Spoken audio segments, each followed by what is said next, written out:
Welcome to only IAS. स्वागत है आप सभी लोगों का प्रीलिम बूस्टर न्यूज़ डिस्कशन में। आज है 18 जनवरी 2022। तो आइए देख लेते हैं कैसे कौन से इंपॉर्टेंट आर्टिकल्स हैं जो आज हम कवर करने वाले हैं।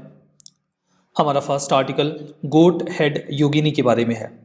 कल्चर मिनिस्टर जी किशन रेड्डी जी ने अभी हाल ही में अनाउंस किया कि 10th सेंचुरी का एक स्टोन आइडॉल या स्कल्पचर कह सकते हैं आप, जिसे नाम दिया गया है गोट हेड योगिनी, जहाँ पर एक योगिनी है जिनका जो सिर है वो बकरी नुमा है।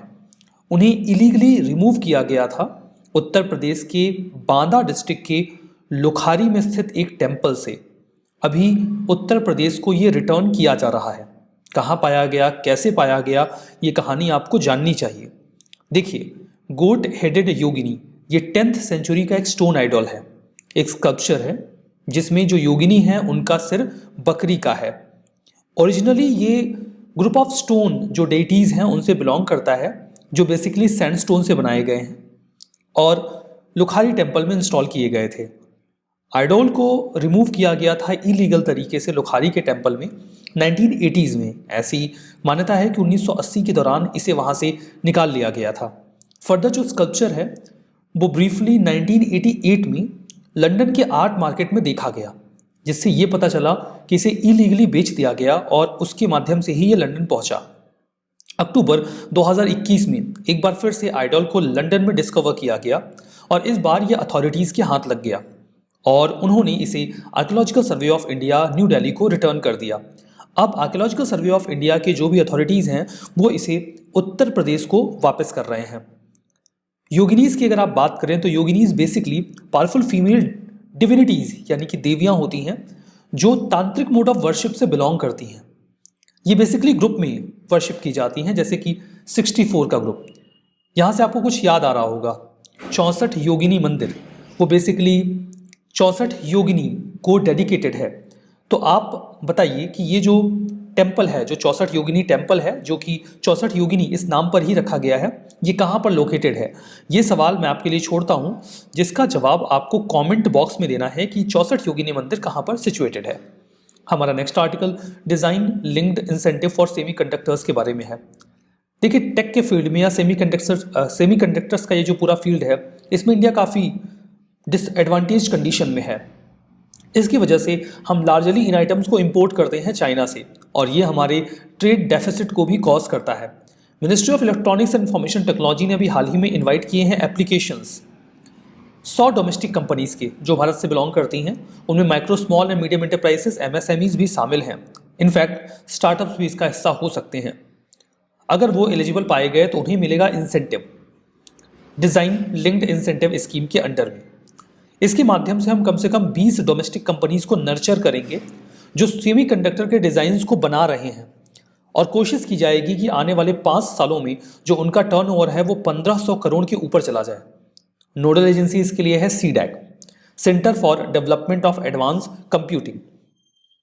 फर्दर फीचर्स रहे DLI स्कीम के कि जो फाइनेंशियल इंसेंटिव और डिज़ाइन इंफ्रास्ट्रक्चर सपोर्ट है वो दिया जाएगा डोमेस्टिक कंपनीज़ को, स्टार्टअप्स को या MSMEs को। ये तो बात तय हो गई।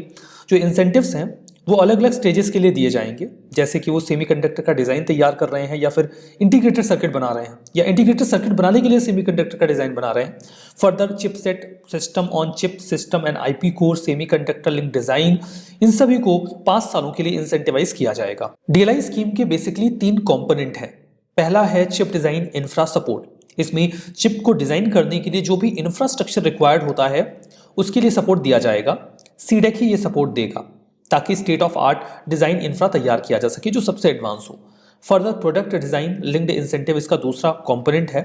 इसमें 50% तक जो भी एक्सपेंडिचर किया जा रहा है इन एंटिटीज़ के द्वारा, कंपनीज़ के द्वारा, जिस पर एक मैक्सिमम कैप 15 करोड़ रुपए का रखा गया है पर एप्लीकेशन के बेसिस पे, ये सपोर्ट दिया जाएगा अगर जो एप्लीकेंट्स हैं वो सेमीकंडक्टर के डिज़ाइन को बनाने में इन्वॉल्व हैं तो। इसके अलावा है तीसरा कंपोनेंट डिप्लॉयमेंट लिंक्ड इंसेंटिव। मान लीजिए किसी ने सेमीकंडक्टर के डिज़ाइन को पूरी तरीके से बढ़िया से तैयार कर लिया और उनके इस डिज़ाइन को किसी इलेक्ट्रॉनिक प्रोडक्ट में इस्तेमाल किया जा रहा है तो उन्हें 6% से 4% तक जो भी सेल का टर्नओवर है उस पर इंसेंटिव दिया जाएगा 5 सालों तक। मैक्सिमम कैप 30 करोड़ रुपए का होगा पर एप्लीकेशन। सीडैक की बात करते हैं। सीडैक एक premier research and development organisation है, मेती के अंडर में काम करता है, ministry of electronics and information technology. Param 8000 जो कि भारत का पहला सुपर कंप्यूटर था, 1991 में सीडैक ने ही इसे बनाया था। हमारा next article chips to startup programme यानी कि C2S प्रोग्राम के बारे में है। Ministry of electronics and information technology ने एप्लीकेशंस इनवाइट किए हैं 100 academia, research and development organisation, startups और MSMEs की under chip to startup programme C2S के तहत इन एप्लीकेशंस को इनवाइट किया गया है। इस प्रोग्राम के अंडर में 85,000 हाई क्वालिटी क्वालिफाइड इंजीनियर्स को ट्रेन किया जाएगा। किस एरिया में? वेरी लार्ज स्केल इंटीग्रेशन और एम्बेडेड सिस्टम डिजाइन एरिया में। वेरी लार्ज स्केल इंटीग्रेशन यानी कि VLSI का क्या मतलब होता है? VLSI का मतलब ये होता है, VLSI बेसिकली एक प्रोसेस है, एक प्रक्रिया है जिसमें जो छोटे छोटे सर्किट्स होते हैं, इंटीग्रेटेड सर्किट्स यानी कि IC, उन्हें कंबाइन करके एक सिंगल चिप तैयार किया जाता है। इसी पूरे प्रोसेस को VLSI कहा जाता है। जो प्लान है उसके तहत 175 ASICs भी बनाने हैं, यानी कि application specific integrated circuits. Working prototype तैयार करने हैं। अगले 5 सालों का ये जो पूरा टारगेट है ये हमारे सामने है। कौन से इंस्टीट्यूशंस इसमें पार्टिसिपेट कर सकते हैं? देखिए 100 academic institutions, research and development organisations इसका हिस्सा बन सकते हैं, जिसमें IIT, NIT, government private colleges, R&D organisation सभी आ सकते हैं। स्टार्टअप और MSME भी इसमें हिस्सा ले सकते हैं। जो एकेडमिया इंडस्ट्री कोलैबोरेटिव प्रोजेक्ट है, ग्रैंड चैलेंज हैकेथन या RFP है, उसके अंडर में नोडल इंप्लीमेंटिंग एजेंसी रहेगी सीडैक, वही centre for development of advance computing. हमारा next article open network for digital commerce के बारे में है। आज की स्थिति ये है कि अमेजॉन, फ्लिपकार्ट और मिंत्रा जैसे कई सारी वेबसाइट्स हैं जो आपको ऑनलाइन मटेरियल प्रोवाइड करवाते हैं, जहां पे जाके आप ऑनलाइन शॉपिंग कर सकते हैं। लेकिन इन प्लेटफॉर्म्स के साथ एक दिक्कत है, इनका जो नेटवर्क है वो क्लोज्ड नेटवर्क है, जो कि एक क्लोज्ड प्रोटोकॉल पे वर्क करता है। इससे इन्हें फायदा ये होता है कि ये जिस भी प्रोडक्ट को चाहें उसे इंसेंटिवाइज या डिसइंसेंटिवाइज कर सकते हैं। जिस भी प्रोडक्ट को चाहें उसे अपने प्लेटफॉर्म पे ज़्यादा या कम दिखा सकते हैं। जिस भी प्रोडक्ट को चाहें उसे सर्च रिजल्ट में प्रायोरिटी दे सकते हैं। इसकी वजह से होता क्या है कि जो छोटे सेलर्स हैं उनका प्रोडक्ट जो कस्टमर्स हैं उनके सामने तक जाता ही नहीं है। चाहे वो सस्ता ही क्यों ना हो, बहुत अच्छी क्वालिटी का ही क्यों ना हो, वो कस्टमर्स की निगाहों के सामने नहीं जाएगा। और जब वो उनके सामने नहीं जाएगा तो ऑब्वियसली वो उसे खरीदेंगे कैसे? इसमें कई बार वो कुछ कंपनीज के साथ साठगांठ भी कर लेते हैं और उनके प्रोडक्ट्स को प्रमोट किया जाता है। ऐसी किसी भी स्थिति से बचने के लिए और एक ओपन प्लेटफॉर्म प्रोवाइड करवाने के लिए काफ़ी लंबे समय से गवर्नमेंट वर्कआउट कर रही है open network for digital commerce यानी कि ONDC के ऊपर। Secretary of department for promotion of industry and internal trade ने यह कहा है कि open network for digital commerce ONDC जल्दी ही लॉन्च हो जाएगा। ये एक इनिशिएटिव है DPIIT का, जो ministry of commerce and industry के तहत काम करती है। ONDC एक नेटवर्क है, एक ऐसा नेटवर्क जो ओपन नेटवर्क को प्रमोट करेगा ओपन सोर्स मेथोडोलॉजी से, जिसमें कुछ ओपन स्पेसिफिकेशंस इस्तेमाल किए जाएंगे और ये किसी भी स्पेसिफिक प्लेटफॉर्म से इंडिपेंडेंट होगा। सपोज करिए कि ये एक ओपन नेटवर्क है। अब यहाँ पर जो भी, जैसे कि मान लीजिए मिंत्रा है, फ्लिपकार्ट है, अमेजॉन है, इन सभी से कहा जाएगा आप खुद को इस ओपन नेटवर्क से जोड़िए। अगर आप अपने प्रोडक्ट्स को, किसी भी प्रोडक्ट को अपने प्लेटफॉर्म पे बेचना चाहते हैं तो फर्दर जो सेलर्स हैं वो खुद भी इसमें जोड़ सकते हैं खुद को। अब यहाँ पर देखिए, जब ये ओपन नेटवर्क से जुड़ जाएंगे तब जो बात है वो इनके हाथ से बाहर निकल जाएगी। इसके बाद यहाँ पर ऑटोमेटेड सर्च रिजल्ट्स आएंगे और इसे कोई मैनिपुलेट नहीं कर पाएगा, ये कंपनीज भी मैनिपुलेट नहीं कर पाएंगी। इसमें सभी सेलर्स और बायर्स जो हैं वो इस प्लेटफॉर्म से खुद को जोड़ लेंगे। वन ओपन प्रोटोकॉल होगा, एक ओपन प्रोटोकॉल होगा जो ONDC से जुड़ा हुआ होगा। अब अगर आप कोई भी प्रोडक्ट खरीदते हैं तो यहाँ पर ऑप्शन में आपको सभी प्लेटफॉर्म के प्रोडक्ट्स दिखेंगे, आप उनमें से जो भी चाहे चूज कर सकते हैं। इस तरीके से नई अपॉर्चुनिटीज क्रिएट होंगी और जो डिजिटल मोनोपोली है इन कंपनीज की वो खत्म हो जाएगी। माइक्रो स्मॉल और मीडियम एंटरप्राइजेस को भी फायदा मिलेगा। स्मॉल ट्रेडर्स के भी जो प्रोडक्ट्स हैं वो लोगों की आंखों के सामने पहुंचेंगे ताकि वो जज कर सकें कि वो सामान सस्ता और क्वालिटेटिव है और वो उसे भी ले सकते हैं, बजाय इसके कि केवल उन प्रोडक्ट्स को लिया जाए जिन्हें ये बड़े जायंट्स दिखाते हैं। तो ये फायदा होगा open network for digital commerce का। हमारा next article special marriage act 1954 के बारे में है। स्पेशल मैरिज एक्ट 1954 यानी कि SMA, जो कि इंटरफेथ मैरिज को कंट्री में गवर्न करता है, जहां पर दो अलग अलग धर्म के लोग आपस में विवाह कर सकते हैं। इसे अभी हाल ही में सुप्रीम कोर्ट में चैलेंज किया गया है एंड दैट्स वाई ये न्यूज में आया। ऐसे में एक लॉ है जो कि मैरिजेस के सोलेमनाइजेशन को अलाउ करता है। सोलेमनाइजेशन का मतलब ये होता है कि एक जो विवाह है वो एक कॉन्ट्रैक्ट से भी हो सकता है, एक सिविल कॉन्ट्रैक्ट से। जरूरी नहीं कि विवाह करने के लिए एक रिलीजियस प्रैक्टिस को ही फॉलो किया जाए। जैसे हर धर्म में कुछ रिलीजियस प्रैक्टिसेस होती हैं जिनके माध्यम से विवाह शादी होता है, लेकिन ये अलाउ करता है कि आप एक डॉक्यूमेंटेशन के माध्यम से भी विवाह कर सकते हैं। ये जो लेजिस्लेशन है इसी की वजह से या इसी के आधार पे जो इंटरकास्ट मैरिजेस या इंटर रिलीजियस मैरिजेस हैं उन्हें वैलिडेट और रजिस्टर किया जाता है।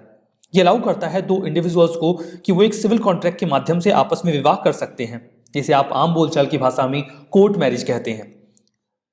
कोई रिलीजियस फॉर्मेलिटीज नीडेड नहीं होती इस एक्ट के तहत। आप सिंपली जाइए और जो लीगल प्रोसीजर है उसे ऑप्ट करके विवाह कर लीजिए। एक्ट में हिंदू, मुस्लिम, क्रिश्चियन, सिख, जैन, बुद्धिस्ट ये सभी मैरिजेस शामिल हैं। ये जो एक्ट है वो केवल इंडियंस पे ही अप्लाई नहीं होता जो इंडिया में रह रहे हैं, बल्कि उन पे भी अप्लाई होता है जो कि इंडियन नेशनल हैं और किसी दूसरे देश में रह रहे हैं।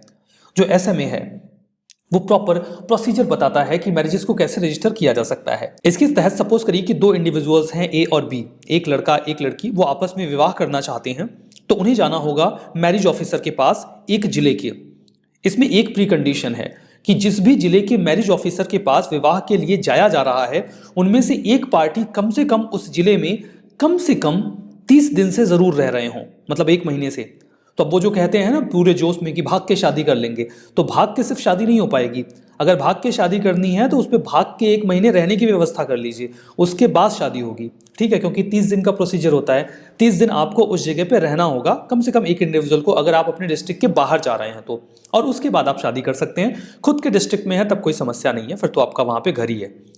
देखिए जो ऐसी मैरिजेस होती हैं इसमें मैरिजेस को नोटिस बुक में नोट कर लिया जाता है और फिर उसे किसी एक ऐसी जगह पे ऑफिस में ही लगा दिया जाता है नोटिस को, जहां पे उसे सभी देख सकें। ये वहां पे 30 दिनों तक लगा रहेगा। इस नोटिस में जिन लोगों का विवाह हुआ है उनका नाम, date of birth, age, occupation, parents का नाम, details, address, pin code, identity information, phone number सब रहता है। ये 30 दिनों का समय लिया जाता है ऑब्जेक्शन के लिए। अगर कोई व्यक्ति इस विवाह पे ऑब्जेक्शन करना चाहता है तो कर ले। अब ऑब्जेक्शन वो वाला नहीं माना जाता कि हमसे पूछे बिना क्यों शादी करी, ये वाला ऑब्जेक्शन नहीं माना जाएगा। ऐसे ऑब्जेक्शंस हो सकते हैं कि सपोज करिए 2 लोगों में से किसी का विवाह पहले से ही हुआ है, वो डाइवोर्स नहीं है और उन्हें विवाह करने को अलाउड नहीं है, स्टिल उन्होंने बिना जानकारी के जाके विवाह कर लिया, तो जिससे उनका पहले विवाह हुआ है या शादी हुई है वो जाके ऑब्जेक्शन रेज कर सकते हैं कि भाई ये एलिजिबल नहीं थे इस शादी के लिए, इन्होंने अनावश्यक ये शादी करी है। तो ऑब्जेक्शंस अगर नहीं किए जाते तो फिर 1 महीने के बाद वो जो विवाह है उसे सॉलनाइज्ड मान लिया जाता है, मतलब उसे कंप्लीट मान लिया जाता है। अगर कोई ऑब्जेक्शन आया तो marriage officer again then inquiry करते हैं, ठीक है? जो हमारा नेक्स्ट आर्टिकल है वो पर्पल रिवॉल्यूशन के बारे में है। यूनियन मिनिस्टर ने अभी हाल ही में ये कहा कि जो पर्पल रिवॉल्यूशन है जम्मू एंड कश्मीर का, वो स्टार्टअप इंडिया को एक कॉन्ट्रीब्यूशन है। बात करते हैं पर्पल रिवॉल्यूशन के बारे में। ये अरोमा मिशन का एक रिजल्ट था जिसे साइंस एंड टेक ने CSIR, council of scientific and industrial research के माध्यम से लॉन्च किया था। पर्पल रिवॉल्यूशन में लेवेंडर, जो कि उसके नए एरोमा क्रॉप के रूप में कश्मीर हिमालयाज में इंट्रोड्यूस किया गया कि लेवेंडर के जो फ्लावर्स हैं उनको वहाँ पे इंट्रोड्यूस किया जाए, उगाया जाए। CSIR ने इसके लिए high value essential oil bearing lavender crops develop किए। अपनी जम्मू बेस्ड लेबोरेटरी के माध्यम से उन्होंने इसे कई सारे डिस्ट्रिक्ट तक पहुंचाया, जैसे कि डोडा, किश्तवाड़, राजौरी, रंबन, पुलवामा, इन सभी जगहों पे। शुरू में जो किसान पहली बार इसे उगा रहे थे उन्हें फ्री लेवेंडर सैपलिंग्स दिए गए, लेवेंडर के पौधे फ्री में दिए गए। जो उसके पहले उगा चुके थे उन्हें 5 से 6 रुपए पर सैपलिंग देने थे। जो एरोमेटिक ऑयल लेवेंडर से निकाला जा रहा था वो 10,000 रुपए पर केजी तक की कीमत रखता था।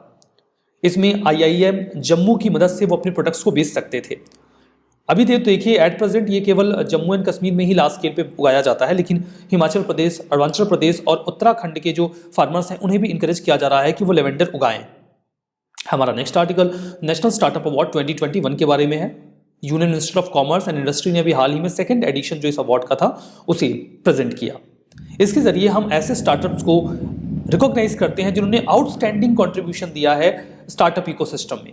उन्होंने कुछ इनोवेटिव किया है, नए सॉल्यूशंस निकाले हैं, एम्प्लॉयमेंट को जनरेट किया है, वेल्थ क्रिएशन किया है, या फिर एक इंपॉर्टेंट सोशल इंपैक्ट शो किया है अपनी स्टार्टअप के माध्यम से। Department for promotion of industry and internal trade, ministry of commerce and industry के तहत जो काम करती है वो ही इसे ऑर्गेनाइज करते हैं। फर्दर 2021 का जो अवार्ड था इसमें 15 सेक्टर और 49 सब सेक्टर्स में एप्लीकेशंस इनवाइट किए गए थे। सिंपल सी बात है, एक्सेप्शनल स्टार्टअप्स जिन्होंने इनोवेटिव सॉल्यूशंस निकाले हैं उन्हें भी इस बार इंक्लूड किया गया, जिन्होंने इंडिक लैंग्वेजेस को प्रमोट किया या कोविड-19 पैंडेमिक में नेशनल एफर्ट्स में कुछ सहयोग किया। ये एप्लीकेशंस जो थे उन्हें 6 बड़े पैरामीटर्स में इवेलुएट किया गया, जैसे कि innovation, scalability, economic impact, social impact, environmental impact, inclusiveness and diversity. Price 5 lakh cash price दिया गया जिन्होंने भी अच्छे सॉल्यूशंस दिए। जो इंक्यूबेटर्स और एक्सेलरेटर्स थे उन्हें 15 लाख का प्राइस दिया गया, मतलब वो जो स्टार्टअप्स को ग्रो करने में मदद करते हैं। 46 स्टार्टअप, एक इंक्यूबेटर और एक एक्सेलरेटर को ये अवार्ड दिया गया। नेशनल स्टार्टअप डे 2022 ये 16 जनवरी को मनाया जाता है हर साल। 2016 में इसी दिन स्टार्टअप इंडिया इनिशिएटिव लॉन्च हुआ था 16 जनवरी को। इस बार 6 थीम्स रही नेशनल स्टार्टअप डे की। पहला सस्टेनेबल डेवलपमेंट, दूसरा टेक्नोलॉजी ऑफ फ्यूचर, तीसरा लोकल टू ग्लोबल, चौथा बिल्डिंग चैंपियंस इन मैन्युफैक्चरिंग, पांचवा नजिंग द डीएनए और छठा ग्रोविंग फ्रॉम रूट्स। हमारा नेक्स्ट आर्टिकल नागालैंड का जो कोहिमा वॉर सिमेंट्री है उसके बारे में है। United kingdom based Commonwealth war graves commission ने अभी हाल ही में 5 साइट्स को अनयूजुअल फीचर्स के साथ इसमें शामिल किया। ये साइट्स वर्ल्ड वॉर 1 और वर्ल्ड वॉर 2 से एसोसिएटेड हैं और इनमें से एक रही नागालैंड की कोहिमा वॉर सिमेंट्री। ये मेमोरियल है जो सेकेंड ब्रिटिश डिवीजन जो अलाइड फोर्सेस की थी उनके सोल्जर्स को डेडिकेटेड है। 1944 में अप्रैल में वर्ल्ड वॉर 2 के दौरान इन्होंने अपनी जान गंवाई थी। गैरिसन हिल जो टेनिस कोर्ट एरिया है वहां के बैटल ग्राउंड में, जो कि डिप्यूटी कमिश्नर का रेसिडेंस भी हुआ करता था। कॉमनवेल्थ वॉर ग्रेव्स कमीशन की बात करें तो ये एक इंटर गवर्नमेंटल ऑर्गेनाइजेशन है। 6 मेंबर स्टेट्स इसमें हिस्सा हैं, जैसे कि Australia, Canada, India, New Zealand, south Africa और यूनाइटेड किंगडम। इसे फाउंड किया गया था सर फैबियन वेयर के द्वारा, जिसे रॉयल चार्टर ऑफ 1917 के माध्यम से फाउंड किया गया था और तब इसे इंपीरियल वॉर ग्रेव्स कमीशन कहा जाता था। रिवीजन करिए। गोट हेडेड योगिनी 10th सेंचुरी की एक पेंटिंग है, गलत, स्कल्पचर है।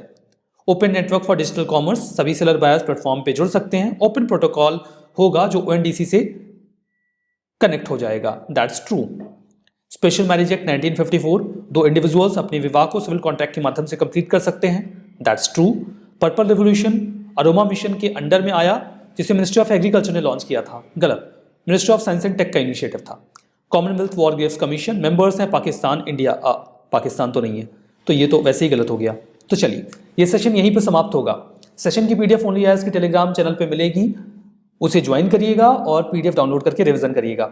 इस सेशन को यहीं पे समाप्त करते हैं। बहुत बहुत धन्यवाद।